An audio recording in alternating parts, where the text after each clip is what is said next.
विभीषण जी ने कहा प्रभु आप समुद्र से प्रार्थना करें, लेकिन 3 दिनों में भी जब समुद्र ने कोई जवाब नहीं दिया तो प्रभु ने रोष करके अपना धनुष बाण संधान किया। अब समुद्र ने कहा प्रभु ये जो स्वभाव आपने दिया है हमने उसी का पालन किया। प्रभु आपके इस वानर समूह में नल नील नाम के 2 वानर हैं, इनके द्वारा पानी में छोड़ी गई वस्तु भी डूबती नहीं है, तो प्रभु आप समुद्र पर सेतु बंधन का कार्य आरंभ करें और हम भी आपकी पूर्ण सहायता करेंगे। सेतु बंधन का कार्य आरंभ होने लगा। समुद्र पर सेतु बंधा, सेना पार उतरी। राम जी ने एक बार पुनः अंगद जी को भेजा, अभी एक बार और समझा कर आइए, लेकिन अंगद जी की बात को भी रावण ने स्वीकार नहीं किया। अनेक प्रकार से जब यत्न करके हार गए तो रघुनाथ ने कहा वो युद्ध ही एक अंतिम रास्ता है। राघव जी ने कहा वो युद्ध का बिगुल बजा दिया जाए। जैसे युद्ध का शंखनाद भया है, प्रथम दिवस के युद्ध में रावण की आधे से अधिक सेना को मेरे रघुनाथ जी के दलबल ने समाप्त कर दिया। द्वितीय दिवस का जब युद्ध आरंभ हुआ तो मेघनाद ने शक्ति का प्रहार किया और लक्ष्मण भैया को शक्ति लगी। श्री हनुमान जी महाराज संजीवनी बूटी लेकर आए, लाए संजीवन लखन जी आए, श्री रघुवीर हर्षि उर लाए। संजीवनी बूटी लेके आए। ये तो देखो एक खेल था। राम जी ने सोचा मेरा छोटा भाई 14 बरस से जग रहा है, आज एक रात्रि की निद्रा उसे प्रदान कर दी। पुनः युद्ध का आरंभ हुआ। आज कुंभकर्ण को रावण ने जगाया है, जबकि कहा गया था अगर उसकी नींद 6 महीने के पहले कोई तोड़ता है तो इसका मतलब उसकी मृत्यु निश्चित है। आज रावण ने जगाया और आज क्रोध में भरा कुंभकर्ण जाने लगा तो विभीषण ने पांव पकड़ लिए। भैया मैंने रावण को बहुत समझाया पर वो नहीं मानता, कम से कम तुम मेरी बात मानो। कुंभकर्ण ने यहाँ कहा विभीषण तूने भैया अपना उद्धार किया तो किया, हमारे कुल का उद्धार किया, पर अब मेरे सर पर मृत्यु नाच रही और अब मुझे जाने दे। रावण कुंभकर्ण आगे बढ़ा और रघुनाथ जी के बाणों से कुंभकर्ण ने भी गति प्राप्त की है। जब सबका उद्धार हो गया, मेघनाथ का उद्धार लक्ष्मण भैया ने कर दिया।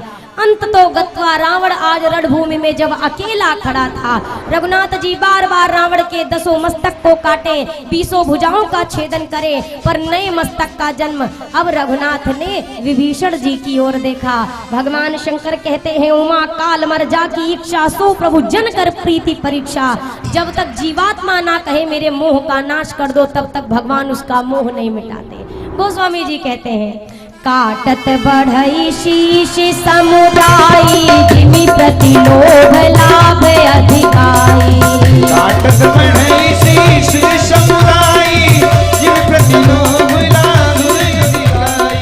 उमा काल मर जाकी इच्छा, सो प्रभु जन कर प्रीति परीक्षा।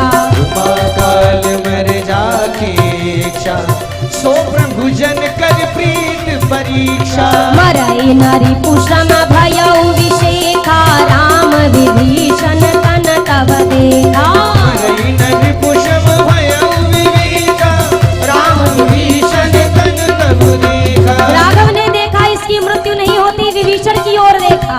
विभीषण जी ने कहा प्रभु इसके नाभि में अमृत कुंड है, जब तक इसका शोषण नहीं होगा रावण की मृत्यु होने वाली नहीं है। अरे खुश हो जाइए, रावण मरने वाला है, जरा बजाओ ताली।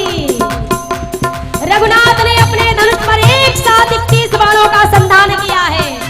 लक्ष्य साधा नाभि कुंड का। और गोस्वामी जी कहते हैं नाभि कुंड पीयूष बसया, नाभि कुंड पीयूष बसया, नाथ जियत रावण बल का के, नाथ जियत रावण बल का के।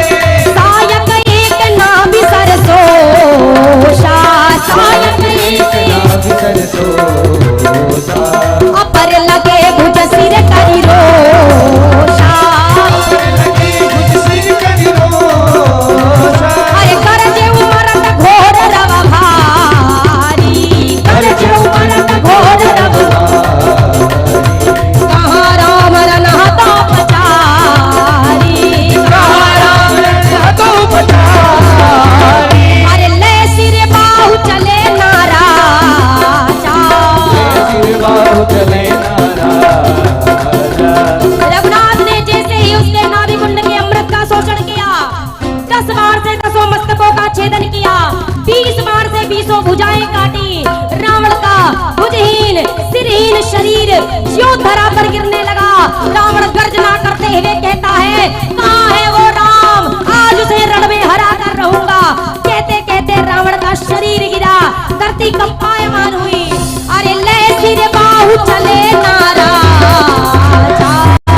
सिर बाहु चले ना राजा। अरे सिर भुजही न रुंड महीना जा, डोली भूमि गिरत दस कंधर, डोली भूमि गिरत दस कंधर, क्षुभित सिंधु सरिते गजभूधर, सिंधु सरिते गजभूधर। जैसे रावण को गति प्रदान की, त्रैलोक में जय जयकार हो उठी। बोलिए सियावर रामचंद्र की। लक्ष्मण जी को भेज करके रघुनाथ जी ने विभीषण जी का राज तिलक कराया। अति आदर के साथ विभीषण जी ने मैया को राघव जी के समीप पहुंचाया है और आकाश से पुष्पक विमान से वस्त्राभूषण वर्षण किए, वानरों ने धारण किया, इंद्र ने अमृत का वर्षण किया। इसके उपरांत पुष्पक विमान में बैठकर अपने मुख्य सखागणों के साथ मेरे रघुनाथ जी अयोध्या की ओर प्रस्थान करते हैं। अब मार्ग में हर एक वो जगह अयोध्या के निकट पहुंचते पहुंचते रघुनाथ जी दिखाते हैं और कहते हैं, हे विभीषण, हे सुग्रीव, ये मेरी परम प्राण प्रिय अयोध्या है। मुझे प्राणों से भी प्यारी है ये अवधपुरी, मुझे प्राणों से भी प्यारी है ये अवधपुरी, मुझे प्राणों से भी प्यारी है ये अवधपुरी, मुझे प्राणों से भी प्यारी है ये अवधपुरी। सुनो जामवंते बजरंग बली, सुनो जामवंते बजरंग बली, मुझे प्राणों से भी प्यार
रघुनाथ जी ने अयोध्या धाम को मन ही मन प्रणाम किया। हनुमान जी को पूर्व भेजा था कि जाकर आप सूचना दें। हनुमान जी गए, भरत भैया को खबर दी कि प्रभु अपने पूरे परिकरों के साथ पधार रहे हैं। भरत जी भाव विभोर होकर गुरुदेव के पास गए। गुरुदेव सकल अयोध्या समाज को इकट्ठा करके आज प्रभु का इंतजार अयोध्या के राजद्वार पर कर रहे। देखते देखते पुष्पक विमान आकाश से नीचे उतरा। रघुनाथ ने उतरते ही सबसे पहले अयोध्या के रज को अपने मस्तक पर लगाया, धराधाम को प्रणाम किया, फिर गुरुदेव से मिले और उसके उपरांत सबसे पहले जाकर अपनी कैकेयी माँ को अपने गले से लगाया। गले से लगाकर प्रभु ने सिद्ध कर दिया कि इस संसार में मेरी मैया कैकेयी को दोष देने वाला कभी मेरा प्रिय नहीं हो सकता है। भीतर गए, रघुनाथ जी ने अपने हाथों से भरत जी की और लक्ष्मण जी की जटाओं को सुलझाया। स्वयं स्नान करके सुसज्जित हुए। किशोरी जी को माताओं ने श्रृंगार से सुसज्जित किया। 14 वर्षों के उपरांत जब आज रघुनाथ को इस दिव्य वेशभूषा में गुरुदेव ने देखा, गुरुदेव का मन अनुराग से भर गया। गुरुदेव ने सूचना दी, कहा देखो भैया, अब कल परसों नरसों कोई शुभ मुहूर्त का इंतजार नहीं, आज अभी इसी जी का राज्याभिषेक होगा, सिंहासन लाओ, तैयारी करो। और गुरुदेव की घोषणा, प्रभु विलोकी मुनि मन अनुरागा, तुरत दिव्य सिंहासन मांगा। विलोक मुनि मन अनुरागा, तुरत दिव्य सिंहासन मांगा। अब मुनिवर विलंब नहीं कीजै, महाराज कहाँ तिलक करीजै। मुनिवर विलंब नहीं कीजै, महाराज कहाँ तिलक करीजै। जनक सुता समेत रघुराई, पेखि प्रहर्षि मुनि समुदाय। जनक सुता समेत रघुराई, पेखि प्रहर्षि मुनि समुदाय। गुरुदेव ने आदेश दिया, रघुनंदन शीघ्रता से सुसज्जित होइए। अयोध्या का राज सिंहासन सजा दिया गया। प्रभु श्री सीताराम जी को उस राज सिंहासन पर विराजमान होने का आदेश दिया। जैसे श्री सीताराम जी अवध के राज सिंहासन पर विराजमान हुए, सबसे पहले गुरुदेव वशिष्ठ भगवान आगे बढ़े और आज रघुनाथ जी के भाल पर राज्याभिषेक का तिलक सुशोभित किया। प्रथम तिलक वशिष्ठ मुनि कीन्हा, तिलक वशिष्ठ मुनि मुनि सब विप्रनयाय सुदीन्हा।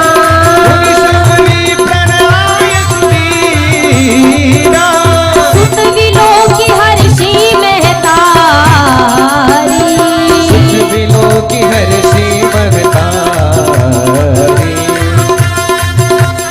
बारे बारे आरती उतारी, बारे बारे आरती उतारी। सिंहासन पर त्रिभुवन साई, सिंहासन पर त्रिभुवन साई।